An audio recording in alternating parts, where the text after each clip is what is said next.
প্রথমেই বলে দিচ্ছি এই ব্লগটা অনেক বড় হতে চলেছে আর এর অনেক পার্ট হতে চলেছে।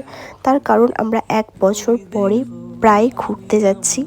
5:30টার মধ্যে আমরা সাঁতরাগাছি স্টেশনে চলেও এসেছি, কিন্তু আসার পর যেটা জানতে পারলাম আমাদের 6:30টার ট্রেনটা লেট হয়েছে এবং সেই ট্রেনটা দিয়েছে 9টার সময়। ভাবো তোমরা একবার। তো ওয়েট করা ছাড়া আর তো কোনো উপায় নেই। তো আমি আর আমার বন্ধু একটু ভিডিও করে নিলাম। আমাদের আরও দুটো ফ্রেন্ড আছে আর তাদেরকে এই ভিডিওতে নেওয়া সম্ভব হয়নি। নেক্সট ভিডিও হয়তো তোমরা তাদেরকে আমার সাথে দেখতে পাবে। এতক্ষণ স্টেশনে ওয়েট করার পর আমরা ট্রেনে উঠে প্রায় ঘুমিয়েই পড়েছিলাম। ঘুম থেকে উঠে দেখি যে আমরা শালবনি চলে এসেছি আর এটা হচ্ছে শালবনির জঙ্গল। এখান থেকে আমি কিছু কিছু ছোট ছোট ক্লিপ তুলেছি, যেহেতু হাফ রাস্তা আমরা চলেই এসেছি তো এর থেকে বেশি আমি ক্লিপ তুলতে পারিনি। আর এখান থেকে পাহাড় দেখতে পাচ্ছ, তার মানে বুঝতেই পারছো যে আমরা কিন্তু পুরুলিয়ার মধ্যে ঢুকে পড়েছি।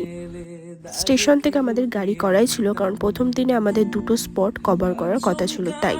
আর ওখানে নেমে একটু নিরামিষ ভেজ থালি খেয়ে নিয়েছিলাম আর একটু স্প্রাইটও নিয়ে নিয়েছিলাম আর বেরিয়ে পড়েছিলাম আমরা দুটো স্পটের উদ্দেশ্যে।